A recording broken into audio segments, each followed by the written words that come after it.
కమలేష్ అన్న, నా పేరు అనంతపురం కమలేష్. ఏం చేస్తారే?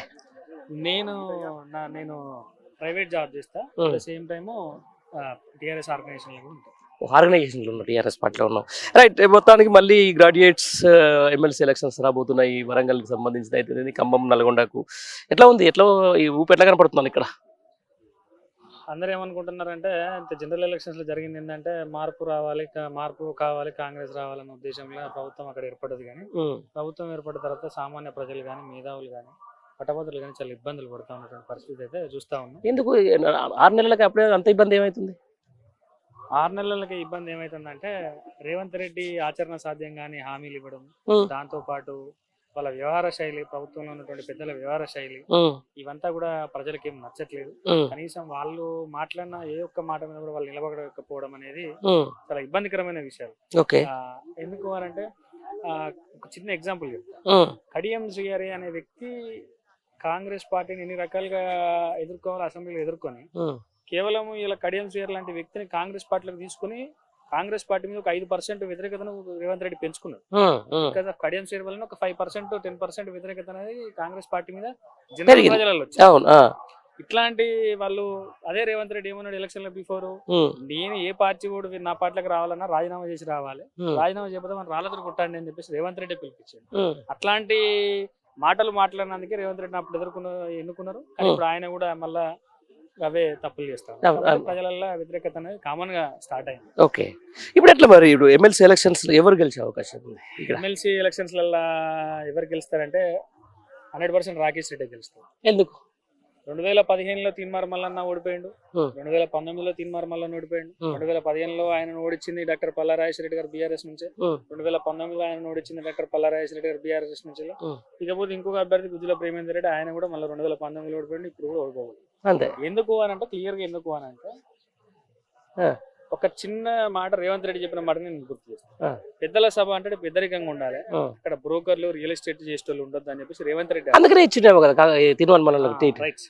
అందుకే రియల్ ఎస్టేట్ బ్రోకర్లను పెద్దల సభకు తీసుకొస్తాను, రియల్ ఎస్టేట్ బెదిరించేటోళ్ళను, దందాలు చేసేటోళ్ళను తీసుకొస్తాను. తీన్మార్ మల్లన్న ఎట్లాంటి రకాలైనటువంటి పనులు చేస్తా ఉన్నాడు అనేది తెలంగాణ సమాజం అంతా గ్రహిస్తా ఉన్నాం. అదే ఇలా సరే రాకేష్ రెడ్డి గురించి చూసుకుంటే, రాకేష్ రెడ్డి రీసెంట్ గా బీఆర్ఎస్ లోకి వచ్చింది. ఆయన ఫుల్ బీఆర్ఎస్ ఏం కాదు, ఆయన బీజేపీలో ఉన్నా కూడా ఆయన 10 సంవత్సరాల కంచెల్లి పాలిటిక్స్ లో ఉన్న అబ్జర్వ్ చేస్తున్నాం కాబట్టి ఆయన వ్యవహార శైలి కానీ, ఆయన భాష కానీ, ఆయన చేసే పనులు కానీ సమాజాన్ని ఎంతో కొద్దిగా తీన్మార్ మల్లన్న సెన్సేషనలిజాన్ని కోరుకుంటే రాకేష్ రెడ్డి సెన్సిబుల్ గా సమాజంలో బాధ్యతతో వ్యవహరిస్తారు. కంపల్సరిగా ఈ విషయాలను మేధావులు కానీ, గ్రాడ్యుయేట్లు కానీ, టీచర్లు కానీ, ఈ సమాజంలో ఉన్నటువంటి విద్యావంతులందరూ గ్రహిస్తారు. 100% రాకేష్ రెడ్డి గారికి పట్టం కడతారని నేనైతే భావిస్తాను. ఇప్పుడు అధికార పార్టీ మొన్నటిదాకా ప్రశ్నించే గొంతుకు అని చెప్పేసి ఒక ఎజెండా పెట్టుకొని, ఎన్ని రోజులు ఎజెండా పెట్టుకొని ఉన్నటువంటి ఒక జర్నలిస్ట్ ఈ రోజు సరే అయిపోయింది, చేయాల్సింది చేసేసిండు, మళ్ళీ అధికార వేరే పార్టీలు మారిండు, ఈ రోజు అధికార పార్టీ వైపు వచ్చిండు, వచ్చిన తర్వాత ఈ రోజు ఎమ్మెల్సీ టికెట్ తీసుకొని మళ్ళీ ఈ ప్రజల ముందుకు వస్తా ఉన్నాడు. ఈసారి ఏం చెప్తారు ప్రజలకు? ఒక చిన్న మాట దృష్టి తీన్మార్ మల్లన్న అనే వ్యక్తి టిఆర్ఎస్ ప్రభుత్వం మీద వ్యతిరేకత తీసుకురావడానికి ప్రధానమైన కారణం అనుకుందాం.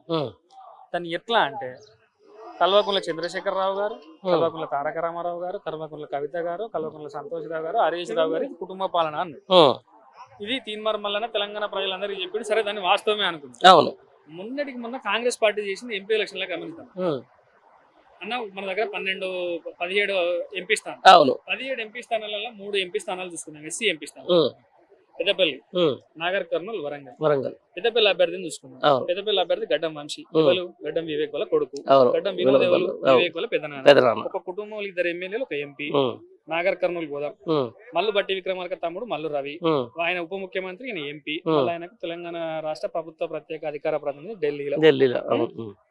ఇప్పుడు వరంగల్కి వద్దాం, అయ్యా కడియం శ్రీహరి ఎమ్మెల్యే బిడ్డ ఎంపీ పక్కకు పెడదాం, ఇది ఎస్సీ నియోజకవర్గం. నల్గొండ పోదాం, జానారెడ్డి కొడుకు మన జయవీరు నాగార్జున సాగర్ ఎమ్మెల్యే, ఇప్పుడు ఎంపీ, మళ్ళా అక్కడ రఘువీరు. ఖమ్మం పోదాం, పొంగులేటి వియ్యంకుడు. ఇది కుటుంబ పాలన కాదా? ఇక్కడ ప్రశ్నిస్తలేడా తీన్మార్ మల్లన్న? ఇది కుటుంబ పాలన కాదా? సరే నువ్వు కేసీఆర్ ను ప్రశ్నించిన ఓకే, సామాన్య ప్రజలు కూడా యాక్సెప్ట్ చేసి కావచ్చు, మరి కుటుంబ పాలన కనిపిస్తలేదా? అసలు కాంగ్రెస్ అంటే కుటుంబ పాలన కదండి. ఒక్క మాట ఇక్కడ ఏమైతుందంటే ఇయ్యాల ఎమ్మెల్సీ ఇలా తీన్మార్ మల్లన్నకి ఇచ్చిండు కాబట్టి ఈయన ఇవన్నీ మాట్లాడతాడు. ఒకవేళ ఎమ్మెల్సీ తీన్మార్ మల్లన్న కాంగ్రెస్ నుంచి లేకపోతే అసలు బీఆర్ఎస్ చేతులు కట్టుకున్నప్పుడు బీఆర్ఎస్ సైలెంట్ ఉన్నప్పుడు నేనే ప్రతిపక్ష పాత్ర పోషించిన, అసలు కాంగ్రెస్ కూడా సైలెంట్ ఉన్న టైంలో నేనే ప్రతిపక్ష పాత్ర పోషించిన బీఆర్ఎస్ అధికారం చచ్చిపోతున్న కాంగ్రెస్ పార్టీని పాలు పోసి లేపిడట కదండి ఆయన. లేపితే అన్న ఎవరు కూడా లేపినంత వరకే చూస్తారు, కానీ ప్రజలు కూడా చాలా విజ్ఞానవంతులు. ఎక్కడ ఓటేయాలనేది ప్రజలకు కూడా అర్థమైంది. ఇప్పుడు మనం అనుకున్నాము బీఆర్ఎస్ పార్టీని చూసినాము, వాటిని దృష్టిలో పెట్టుకుని ఇలా ప్రజలు చేసిన అనుకున్నాం. ఇలా కాంగ్రెస్ పార్టీకి ఏమిటికి ఏం చేయలేకపోతుంది కదా, అబద్ధాలు చెప్తా ఉన్నారు కదా, రైతు బంధు పడ్డదని, ఆ తర్వాత లేకపోతే మేము 30,000 ఉద్యోగాలు టీఆర్ఎస్ పార్టీ ఇచ్చినాయి మేము ఇచ్చినామని, ఈ అనేక రకాలైనటువంటి మభ్యపెట్టే ప్రయత్నాలు చేస్తాను. కానీ వాళ్ళు స్వచ్ఛంగా ఉండలేరు. ఇక్కడ ఏంటంటే టీఆర్ఎస్ పార్టీ కొన్ని పనులు చేసినా కూడా స్వచ్ఛంగా ఉండేది, ఇక్కడ కాంగ్రెస్ పార్టీలో కూడా స్వచ్ఛత అనేది కనబడతలేదు. ఏంటంటే మాయ మాటలు చెప్పి ఏదో నడిపిద్దాం వ్యవస్థ అన్న విధంగానే అట్లా దానికి కూడా ప్రజలు టైం చెప్తారే. ఎంపీ ఎలక్షన్స్ రిజల్ట్స్ వస్తాయి, ఇప్పుడు జరగబోయే ఎమ్మెల్సీ ఎలక్షన్స్ రిజల్ట్స్ వస్తాయి, నెక్స్ట్ జనరల్ బాడీ రిజల్ట్స్ వస్తాయి. 100% మార్పు ఇప్పుడు కోరుకుంటారు ప్రజలు. ఇప్పుడు కూడా 100% మార్పు కోరుకుంటారు. మొత్తానికైతే ఇక్కడ ఎవరు గెలిపడబోతున్నారు ఫైనల్ గా? రాకేష్ రెడ్డి అన్ననే గెలుస్తాడు. ఎందుకంటే గంట పదంగా చెప్తారా? 100%. మళ్ళీ ఈ మాట నేను అయిపోయిన తర్వాత వస్తాను, కలుద్దాం తప్పకుండా.